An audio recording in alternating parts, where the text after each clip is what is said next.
At that moment when you realize that you're an Olympic champion, it's just everything goes in every direction and you don't know what to think or what to say. Still, there is some pressure, but I like the pressure and I want to deal with it, because if you have some pressure, it's because you deserve that pressure and you are fast on the skis. If it doesn't work and if I'm slow, then I will stop my career. Clément Noël dives for the line and takes... Our guest today is one of the most technically gifted slalom skiers of his generation. He's calm, precise, and quietly brilliant. An Olympic champion who turns pressure into poetry. Dives for the line and... Clément Noël.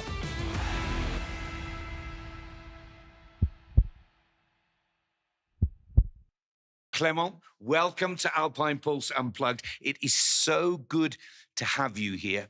We've even had fans saying, when's Clément going to be on the podcast? And here we are. Let's start early. Let's go from the beginning. Yeah. You grew up in the Vosges, far from the big ski resorts, and then moved to Val d'Isère as a teenager to chase your dream. What do you remember from that time?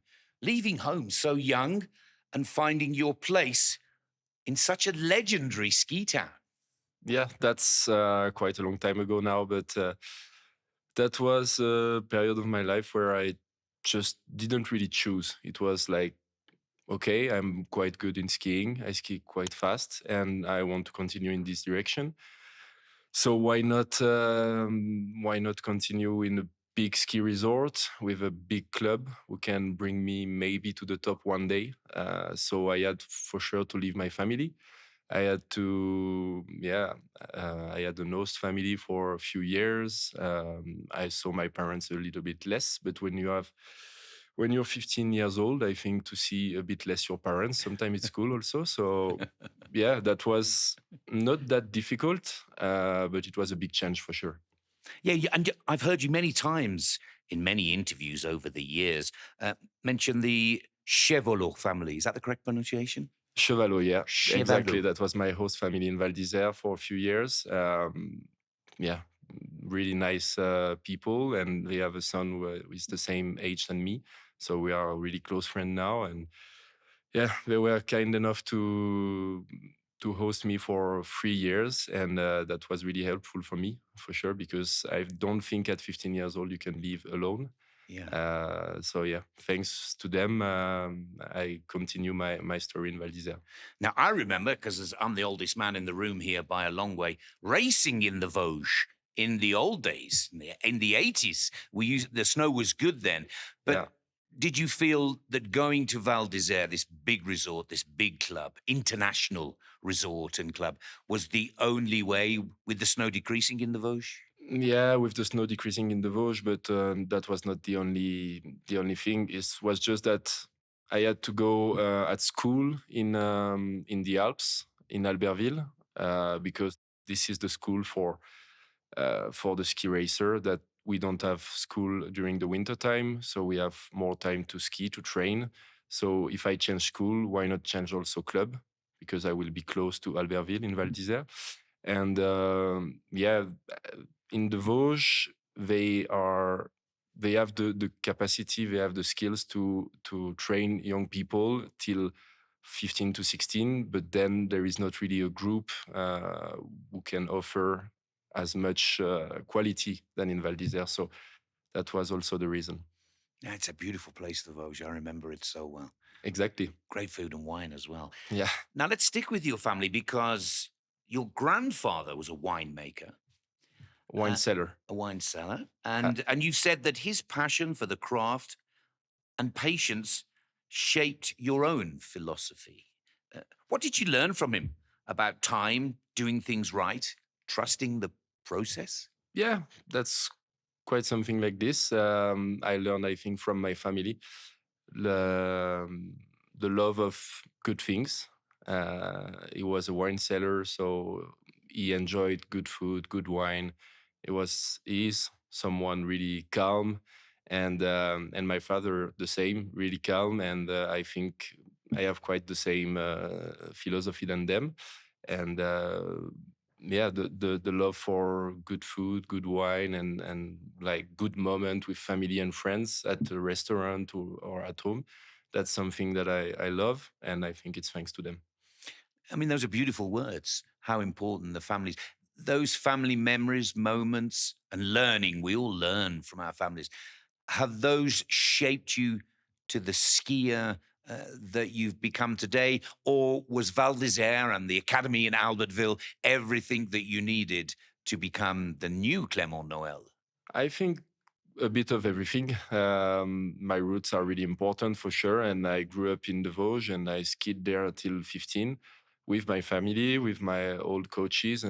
So I come from here and I think yeah, it made me as I am today. But then to move to train in Val d'Isère, everything was also really important for me. And yeah, this is kind of a bit of everything, which is a bit of calm from my parents, but they are not from the ski world. So it's more about, yeah, their personality and then also the skills of the club of Val d'Isère and then the Comité of Savoie, then the French Federation. A lot of things made me as I am today. Val d'Isère or the Vosges, two very different places. Val d'Isère helped you become the ski champion you are today. I think the Vosges is what is your DNA, your philosophy. Yeah. If somebody asked you to choose, maybe when the game is over, will you still feel roots in both, or I'm going back to the Vosges when this ski racing is over? I love the food and the wine. No, I think Vosges are my roots for sure, and I will stick to this for forever. But I will not go back in the Vosges afterwards. Even my family, they really enjoy to be in the Alps. My parents bought an apartment close to my home now, and my home is more in the Alps at the moment, and I enjoy this. So yeah, I have a lot of families in the Vosges, so I like to come back, but not after my ski career. I think I will stay in the same area that I am at the moment because it's also a really good place. Yeah, there's a lot of people in the Savoie smiling now, very happy. We're not going to lose him. Let's move on to part two, Clément, and talk about the rise of your career when you made the big breakthroughs and you burst onto the World Cup scene. I would say, I mean, I've followed you since your World Junior Championship gold. I knew you were coming, and we were watching. All of the French Eurosport guys would say, be careful, he's coming. But then you burst on the scene, 2019, the incredible season, 3 wins and a fight for the globe with Marcel Hirscher. Did you realize in that moment that you were stepping into the very top level, that you belonged with those big names in that big season? I mean, there was a lot of good guys around in that year. That time, I was not really asking myself too many questions. It was not a fight for the globe. Marcel was like 1 or 2 steps above me and above everyone else. But I was just trying my best. And yeah, I was young, free, and I skied quite easily. It was quite easy to win some races at that time. It was not easy, but I just had to do my best and just look at the time at the finish area. And if it's fast, good. If it's not fast, then I will be better next time. It was just about that, the first 1 or 2 seasons in the World Cup, and it was enjoyable. But it can't last like this forever. But the beginning is a little bit easier than like staying at the top afterwards. Yeah, that's very good words. Very, very good words. Then came the seasons, how would I say this, near misses. Always there, but the globe just slipping at the end. Was that a tough frustration to deal with? Or did you still feel, hey, that's the game. I'm enjoying it. I'm loving my life. Or did then all of a sudden, did you start to feel the expectation of the French fans? Because the French ski racing fans are passionate. I mean, it is right in there.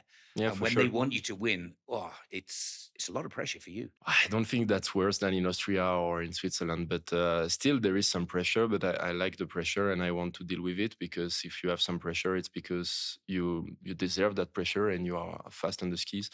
But yeah, there's seasons where I was close to the globe, and it was not a huge frustration for me. I was just enjoying winning some races. Then I had some season where I won less races or no races. And that was a bit more difficult for me, because that's what I like the most, just do my best and win the race at the end. And that brings me like the emotions and everything at the top. The globe is more something about consistency and also points, and you need to be consistent all the season, and that's not something I'm known for being really good at. But as long as I win some races, I'm happy. So yeah, I didn't really thought about the globe. There's seasons. Maybe I should, but at the end it was how it is. And yeah, there was some good and some less good season, but I was lucky enough to not being injured, and I was enjoying what I did, and I was just trying to improve every year. But you know how it is in slalom. There is a lot of guys really fast. There is new guys every year, so we just try to keep up the pace and to stay at the top, and that's not easy every day. I love how calm and cool you are about it. I genuinely, genuinely do. Let's go to one of the high points, Beijing 2022. Expectations were incredibly high again from those passionate French fans. 3 victories leading into the games and 3 big victories that they all wanted to see. And you were only 6th after the first run in the Olympic slalom. And then you delivered what many people say is the greatest second run in the history of the Olympic Games. Tell us about that day. Tell us about that experience. And on many occasions, you'd blown it on the second run, but you made sure that it was something so magical at the biggest race of every 4 years. That's what makes me proud also. It's because it's so rare. The Olympic Games once every 4 years, and you need to deliver when it counts really the most. I had some big expectations, not only the French people, but me also. I had a tough January month before that, but I knew that I was fast, and in training I was still fast. So I had the confidence. I bring this confidence to the Olympic Games, and I was feeling quite well on the snow there in Beijing. So why not trying to push really hard and take all the risk for that podium? I was close to the podium in Pyeongchang 4 years before, so Yep. I knew that everybody will take the risk. It's the Olympic Games; it's once every 4 years, so you need to be prepared to win, but also to be prepared to do a huge mistake and just go home without any medal. But that's part of the game. And in the first run, I was quite a bit frustrated because I knew in training I skied really fast, and in the first run I was not feeling that well. So between the 2 runs, I was like, okay, I want to show that I'm better than this. I want to show that I ski well on the snow. I want to show that I deserve this medal. It was a long time between the 2 runs. It was a long wait. I remember my friend Cyprien Sarrazin, he was training in GS that day, but he was doing a really bad training. And after 2 runs, he said, okay, you know what? I don't care about this training. I will go to see my friend in the team hospitality. And then we talked a bit between the 2 runs, and it was a really enjoyable moment because I was not thinking about the second run. I was just talking with a friend. And then I don't know, I was a little bit more relaxed after. And when it was time to go for the second run, I remember I said to my coach, don't worry, I'm confident. And I was not that stressful before the second run. I was just saying, okay, now you're 6. What do you want to do except going all in and try to do your best? Because if you control a little bit too much, then you will arrive 6, 7, 5. It's not the goal at the Olympic Games. So I had not the pressure of the first after the first run. I was not leading, so I was just hunting the first 3 spots. And yeah, I showed that I was comfortable on the snow. I did a good run, and nothing else to say then. It's a wonderful story because it was a weird Olympics, obviously COVID, snow that none of us were really that familiar with. But of course, what added to that pressure was the TV ratings were huge. Everybody was locked in, watching the TV at home. Yeah. Did you ever, in going into that second run, thinking, okay, everybody thinks I'm going to throw this away because at 6th, you can push it too much. You're trying to make up too much time. Or did just everything go to autopilot? Yeah, it's not autopilot, but it's more like you know what you need to do to be fast. It's like calm skiing, going into like the skis has to go down and down and down and stay calm and long on your turns. And I thought about that, like that's what you need to do to be fast, and just do that. It's the moment to do that. So it was not about how many people will watch me on TV, what is my family thinking behind the TV. It was not all this quite negative thinking were not even there, and I was just thinking about skiing well. That's also the goal, to focus on just what you need to do. Sometimes you cannot do that, and it's a little bit more difficult. But at that time in 2022 in Beijing, it was just how I thought, and it worked. And what's in the brain? Let's go through it. Second run, sixth position. Clément knows he's got to do the business. And you're halfway down the Olympic track. Is it all happening on its own? Or are you going, yep, this is good. Okay, let's turn, oh, here comes the breakaway. Okay, oh, this is feeling really good. Or is it all just already in the hard drive? And so it's... No, sometimes you think during the run, sometimes you say, okay, is that good? Is that good enough? Is that fast enough? And I remember at the middle of the run, the coach has told me, be careful to this gate. It breaks a little bit. It's a little bit difficult. A lot of people are going a bit too low. Mhm. And I skied. And then I was just thinking, whoa, it's already behind me, and was all smooth. And I was like, okay, maybe it's because I'm slow, or maybe it's because I'm fast and good. So I had no idea. When I crossed the finish line, I was just like, okay, I think I did a good run, but maybe not. Maybe I was just too conservative, too calm, because the slope was quite flat at the beginning. So you really needed to push really hard. Yeah. I don't know. I was just in my own zone and trying to think one turn after the other. That's how it works, I think. Fantastic. Then you turn around. We see this on the TV. You look at the scoreboard and you go, ho, ho. Yeah, that baby. was some crazy emotions. I think it's the biggest emotion I had in all my career. There was nobody there. There was That's what no fans, no crowd, no big noise. But I don't care. I was in the finish area with a big lead. I won the second run, and I was like, okay, now my job is done. I did my best, and good luck to the other to beat that. And it was a bit more stressful afterwards when I went into like the hot seat and was waiting for the others to go down. I was like, okay, now I have no control anymore. I did my job, and then if someone does his job a little bit better, then I will be second. But yeah, that was really, really big emotions. And when I saw Strolls crossing the finish line, I was just seeing red. So I knew that I was an Olympic champion. I had like the press guy of the French ski team were like crazy. All the rest of the French ski team were crazy. And I was really lost. I was quite everywhere. And I didn't even know if Strolls was on the podium or not. So he congratulates me.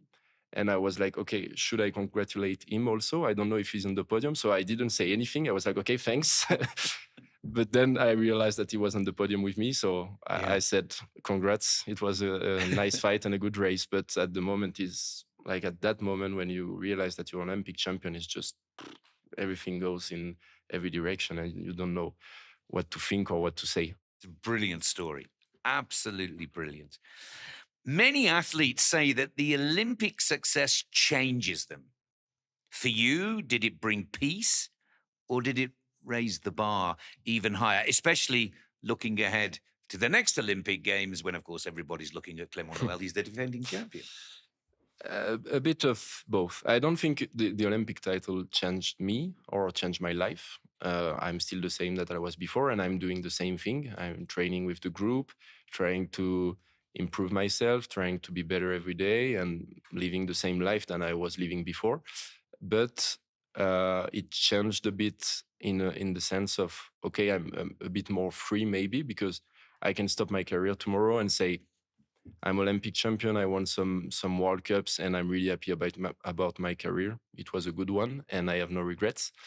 But also, it changed a little bit the way I was leaving the races, because after the Olympics, I wanted to feel that kind of emotions again. And it was tough in World Cup to feel that. And I remember in Flarao, like maybe 1 month after the Olympics, I did like second place behind Atle McGrath, and I was feeling nothing. I was like, okay, I did my job today. It's quite an okay race, but it was a little bit sad that I was not feeling that kind of fire again. And I think it lasted for 1.5 season. Like I was okay. I was doing my job. I was enjoying my job, but I was just chasing that feeling again. And that was, I think, the highest point of my career, or maybe, but probably. So I don't need to catch that feeling again. I will just try to live different things. But yeah, it was kind of a mixed feeling after the Olympics for 1 year, I think. And is it fair to say that, I mean, as a commentator, I want to try and explain to the people, what is the man Clément Noël? And when we watched you last season, wow, when you won in Levy, you win 4 races, and then people write to me say, "But why didn't he win the World Cup?" And now what you're doing is you're explaining to us that the Olympics has maybe left you needing bigger challenges, but you've come so close to the slalom globe on so many times. That's got to be getting close to being as big a success as the Olympic gold. Is that fair to say? Yeah, we had this debate with my coaches last year, and I was putting the world champs in Austria above the globe. I was like, okay, that's a 1 day race, and you need to perform when it's matter the most, even if it's the same guys at the start. For me, that has more like that show more like the skills of the athlete to perform when it matters the most. So it was a really big goal, the world champs in Austria. But then I think I start to learn how to love the globe also, and I will maybe try to be a bit more consistent and to try to be in contention to win that globe maybe one day. I don't know, but that's also a really nice achievement to have in your career. And at the end of the season, who is the best slalom skier is the man who won the globe for sure. So I want to be the best slalom skier in the world at least 1 year. Now, you mentioned it, not me, World Championships. You could clearly see that it meant a lot to you. The way you skied the first run in the World Championships, I had to sort of pinch myself because I went and watched you for 3 turns, and you were like, poo, in the zone, flowing from gate to gate, turn to turn. It was beautiful. And it was almost like, hey, he hasn't got to come from 6th position on the second run. So you're leading the first run. It's the World Championships. It's the biggest event of the season. And then that's how it is.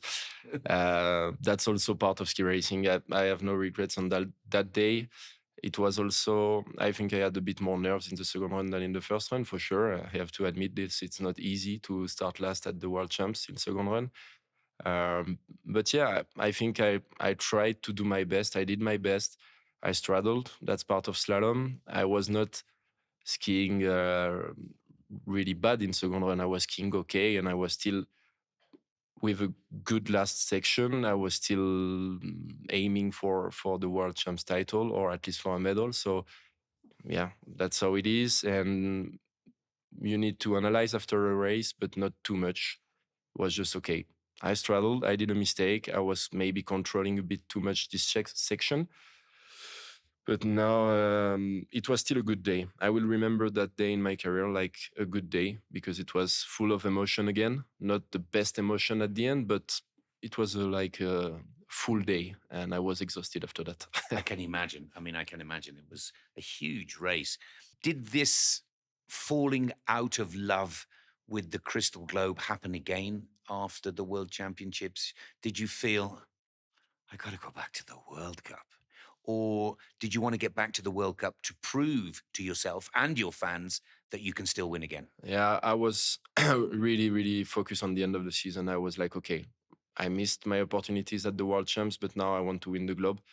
That's maybe my year to win it. I won 4 races, so why not? I think I deserve to Yeah, to I agree with that. at least be in the fight.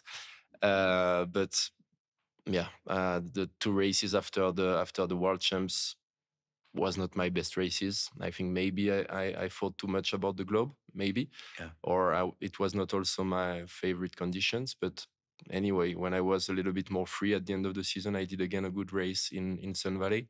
So it was a bit too late, but yeah, the one race missed in Val d'Isère and the two races after the World Champs killed a bit my chances. But Henrik, we all knew that he's so consistent every year since a long time now. So if you want to win the globe, you cannot make too much mistakes. Absolutely. Yeah.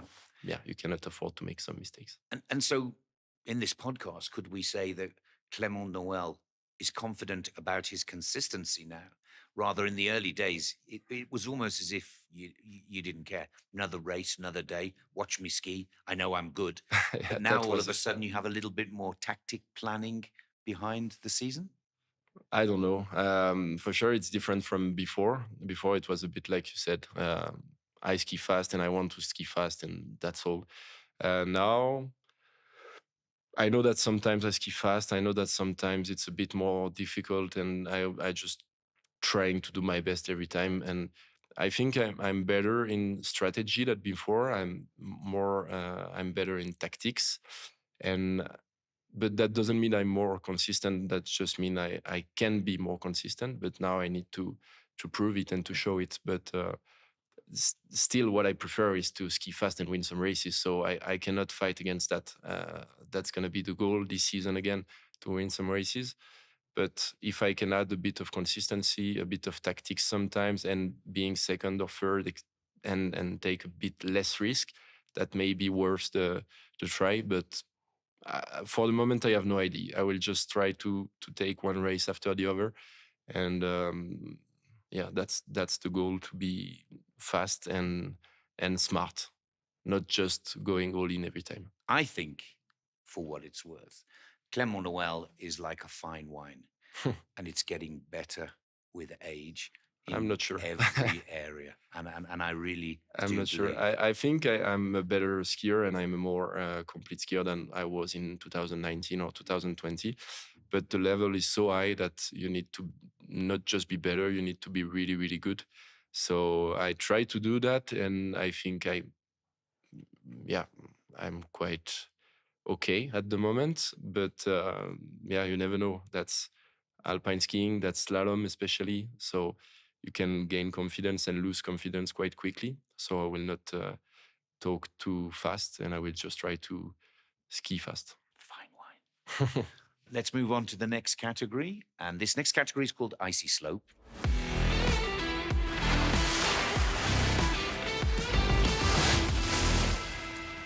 We have a friend of yours who we've asked to send in a video with a couple of questions. Okay. Tell us who it is, Clément. This is Lucas Perrier. This is a really good friend of mine.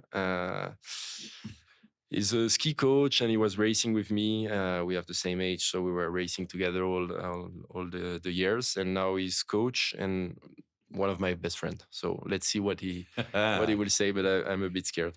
Clément, back in the days, we used to laugh about our terrible runs all the time. Now that you're one of the best skiers in the world, do you still keep that same sense of humor about yourself? And do your friends help you keep that vibe? It was some fun years in the comité or in the French team with Lucas, and yeah, we used to make fun a lot about how terrible we ski sometimes. And I think that's still the case. I think I have still a good sense of humor when it's about myself. Yeah, I'm not taking this too personal, and so I can still make a lot of fun about me, especially when I ski GS. We all remember Shane Lowry's putt that secured Europe's win during the last Ryder Cup. You're pretty good under pressure. Do you think you would have made it? For sure, we remember all that putt from Shane Lowry. I was a bit nervous that day at the last Ryder Cup. The first 2 days were so smooth. Europe was winning easily, and then on Sunday the comeback was real. So yeah, that putt from Shane Lowry was really saving Europe and was crazy. I was crazy behind my TV. I'm pretty sure I would not make that putt. I'm quite good under pressure, but only with skis and not with a putter or a golf club in my hands. But thanks to them, we won the Ryder Cup. Yeah, we did. Thank you. Let's move on.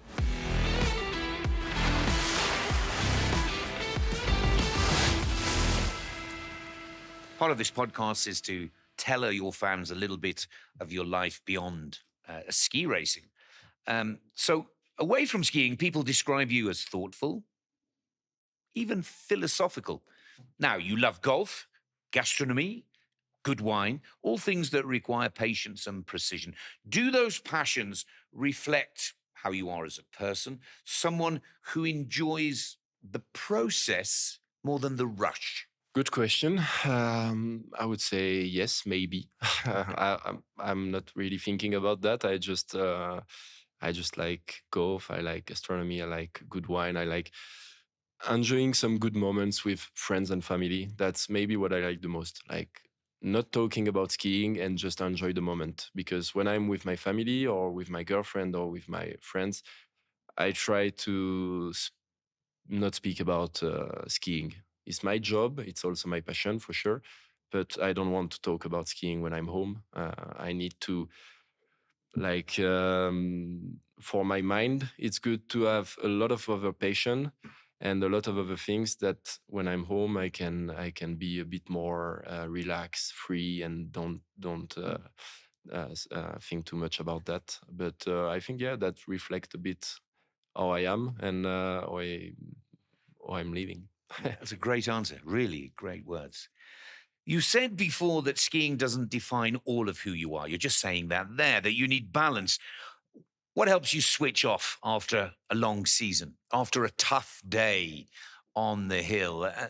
And is it those things that we've described, golf and friends and family, Yeah. or are there routines that you teach yourself because you don't have a lot of time to recharge when you're a World Cup skier? Yeah, it depends. At the end of the season, it's different than during the season. During the season, we try to stay in the process and try to between some races, good or bad, I need to refuel. I need to clear my mind, and I need to I don't know like having good moments with friends, with the rest of the French team. Um, Drink a glass of wine, playing poker, or some things like this. And at the end of the season, it's a bit different. It's more about partying a little bit, see my friends, but in a different way, like a bit more during the nights and less during the days. But that's how I try, and I think I manage to balance my life between ski racing and being a normal person when I'm with my other friends that are not skiers. Now, this is one I like. There's a certain mystery around you. People often call you the calm before the storm.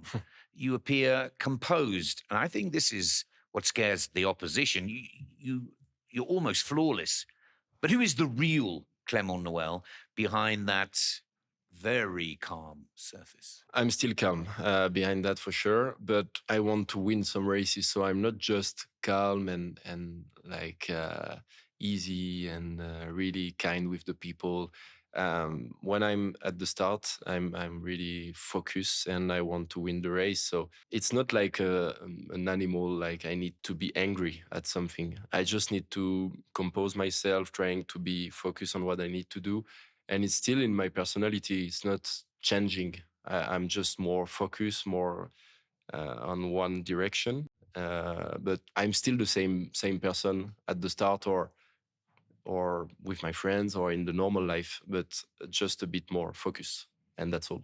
It's a wonderful answer, but you know, we had Henrik Christopherson in here yesterday. We are different. We talked about smashing poles, kicking this, screaming that, effing this, effing that, and some of the magical moments where you straddle second run of the World Championships. Calm, cool. I don't think I've even heard you swear in a racetrack once. No, I did, I think. But I think I'm maybe more angry sometimes about me on trainings. In the races, it's like, that's how it is. sometimes I'm for sure angry, Yeah. but it lasts like 10 seconds, and then I try to, okay, past is past. Let's try to move on. If it's 2, 3, 4 bad races in a row, then I'm starting to feel, it's not like angry, it's more like sad about that. What I like is to perform. What I like is to be on the podium and try to win some races. And I don't want to, do some races just to do some races. That's not interesting for me. I want to be at the top. So sometimes when it's a quite long period without good results, then I can be a bit sad. Yeah. But it's not showing that emotion. It's more in myself. But in training, sometimes I can be a bit mad or angry about myself when I'm trying to do something and I just miss and I just don't succeed, and sometimes it makes me a bit angry, but that's okay. I think that's Yeah. just That's what training's normal. for. Yeah, that's what's training for, and that's how I am. But I'm still most of the time quite calm. And I think that's one of your secret weapons. Being calm when other guys are snapping their ski poles, screaming at the coach, shouting. But that calmness, and they see you being that calm, and I think that scares the rest of the world a little bit. Oh my God, he's so I don't in know. control. It's maybe, but I don't play with that. That's how I am. But I was in Levy last week. I was at the start in the second run, and there was like Linus and another guy like Timon just in front of me, and they were like this, and there was the serviceman of Timon, and I was like, I wanted to make a joke, and I was like, "Is it the waiting line?" I told him, and he looked at me like this, and he didn't even answer it. I was like, okay, they are not funny. They don't want to have fun with me, so it's okay. But sometimes they are a bit surprised of how calm and relaxed I can be at the start. But I don't want to play with that. It's also strategy for me to be relax and to focus at the time where I need to focus. It's the last 10 seconds before the start. It's not like half an hour before the start. I can still be normal. And then when I really going by myself to the start, I say, okay, now it's my zone, it's my own world. And I need to be 100% focused. But before I can have some fun, make some jokes. And it helps me to be relaxed. I can see the Timmy Haugen service.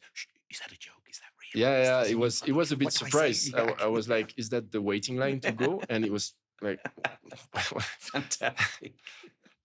Fantastic. Let's go on.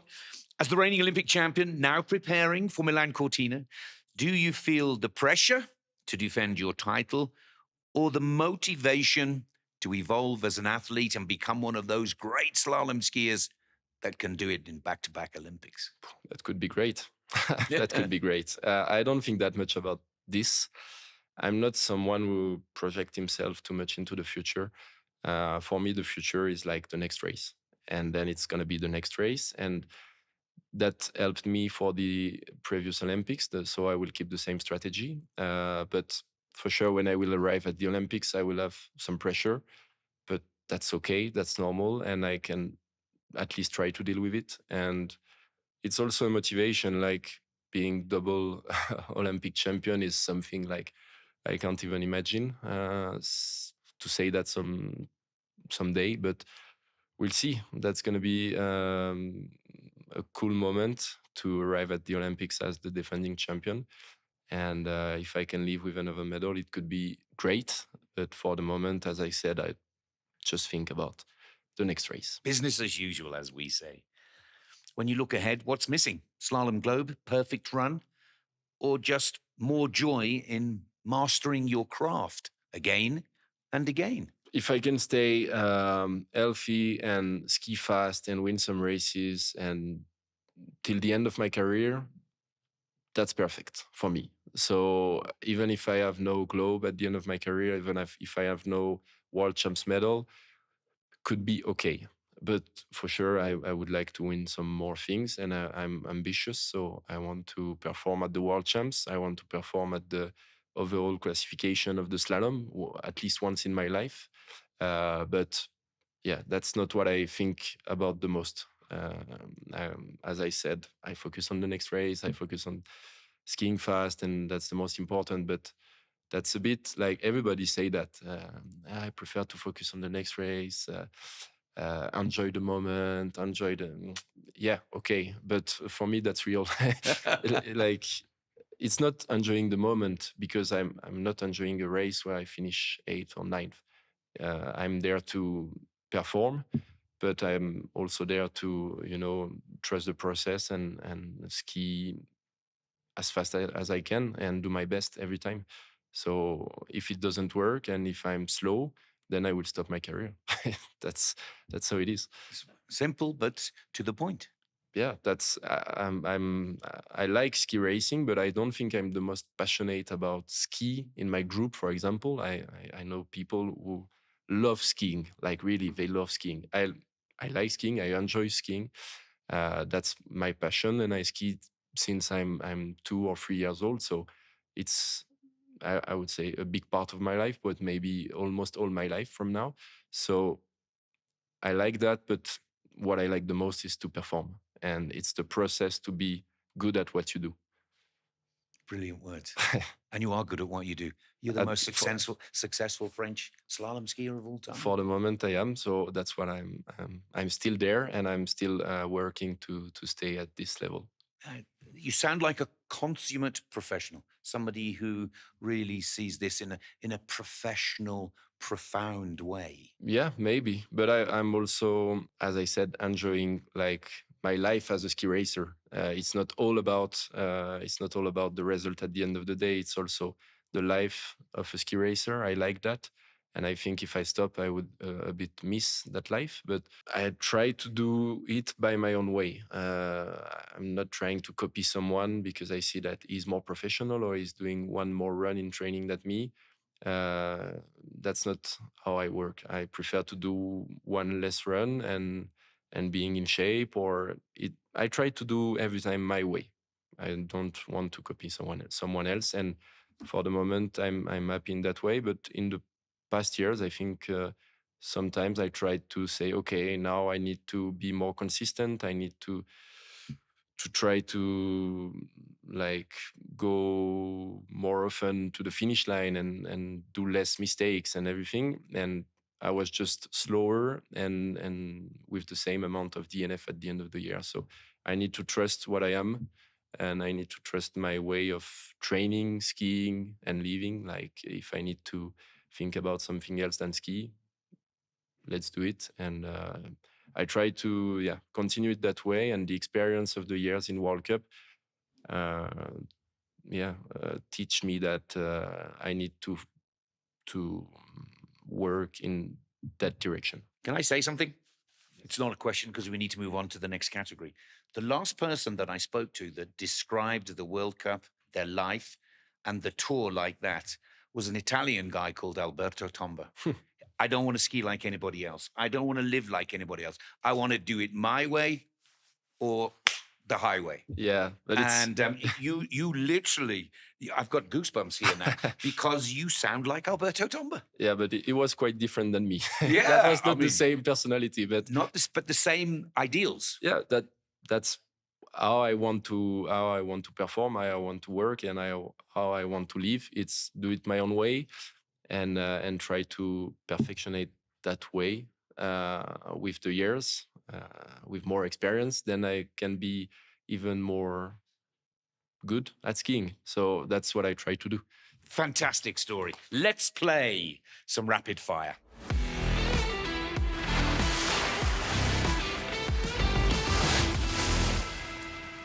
Quick questions like ping pong. Pa, pa, pa, pa. Okay. Quick as you can. Start easy and then we'll get it going. Wengen or Kitzbühel?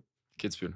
Slalom globe or Olympic medal? Olympic champion, but Olympic medal, no, slalom globe. Rory McIlroy or Tiger Woods? I would say it's not a quick answer, sorry, but at the time Tiger Woods were really dominate the golf. I was not really watching golf, so at the moment I would say Rory McIlroy. Yeah, Rory will be very happy about that. Snow or a green fairway? Snow. Most frustrating shot in golf? Shank. Really good at that one. Precision or instinct? For me, both. And I need to be instinctive to be precise, but instinct. That's the base. Okay. Red wine or white? Both. I love it. Yeah, both. Both. You can have both. Yeah, when I it's can have wine. both. I think I agree because I'm a both there. Mountains or vineyards? Mountains. Perfect first run or heroic comeback second run? Heroic comeback, I think, because the result is at the end of the second run, not at the end of the first. Even if I may be more comfortable on first run because the slope is perfect and I can do my own track, which is one of my main skills, to be precise and to not do too much turns. But yeah, that's more effective to have a big comeback in second run. Yeah, I agree. And you've got the story on both Yeah, I had sides some. of the coin. I there, had to be some great honest. comebacks. Yeah, also Golf club or ski pole? golf club. LeBron James or Michael Jordan? I'm not that much of basketball guy, but I would say Michael Jordan. Hamilton or Verstappen? Charles Leclerc. No, That's a better answer. We'll take that. I'll take that. Okay. Best party on the circuit? Schladming. Best teammates? I cannot choose one teammate. Yeah, that's a tricky all the French team is like one. Perfect answer. Keely or Auger? Kili, I think. Even though you took Jean Noël's record?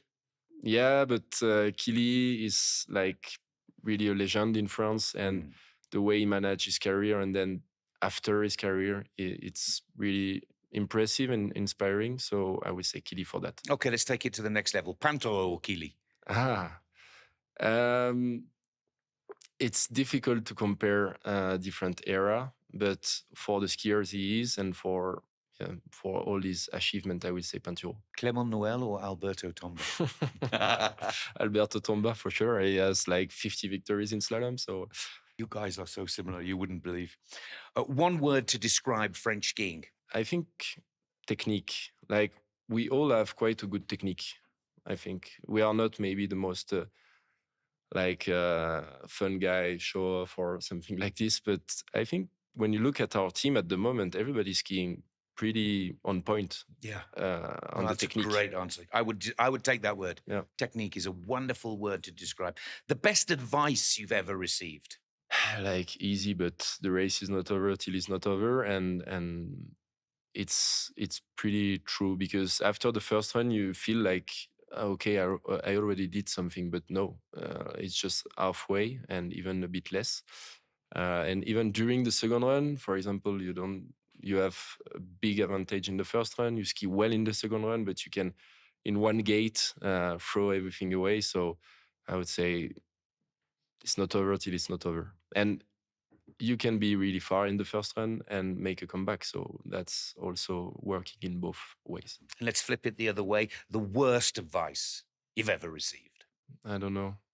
When it's something that are not that I disagree with, it just go like this and this, and I don't remember after. So maybe all the bad advice or something I disagree, I forgot. And so maybe the next question is this and this as well. Maybe. The worst media question you get? It's always the same, but it's, what is your goal for the season? Or it's like, it's not a bad question, but it's just that you have this question 100 times before the season. So, and it's always the same answer: do my best, try to ski as fast as I can, and if I can have some podium, great. That's my goal, being fast. Or at least I think the media should know that I will answer the same thing, so they can take the answer for a year before, and that's going to be the same. And if you weren't a ski racer, what would you be doing today? I have no idea. I'm not that successful in other sports. I think I chose quite good with ski racing. But I was quite a good student in school. So maybe I would have done like studies and being, I don't know, engineer or something like this.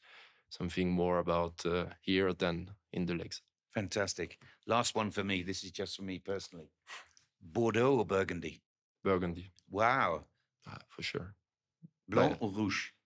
Burgundy. My grandfather used to say Burgundy white and Bordeaux rouge. It's like the classic French dinner. Yeah. But I would go for Burgundy white and Burgundy red also. But not for the white, I would say my best area would be Jura. Yeah. Jura white, Burgundy rouge. Clément, thank you for sharing your quiet strength, elegant perspective with us today. You remind us that greatness doesn't always shout. Sometimes it simply flows. And to all of our listeners, thank you for tuning in to Alpine Pulse Unplugged. Subscribe on Spotify, Apple Podcasts, YouTube, and all major platforms for more stories from the heroes of the Audi FIS Ski World Cup. I am sure you will agree, this gentleman has a lot more races to win, and I think some of them will be Olympic medals as well. Clément, this has been a wonderful hour. Thank you so much for your time. Thank you so much. And to all of the team, many thanks for your company. It's goodbye for now. Alpine Pulse is an official podcast of the FIS, produced by Maniac Studios.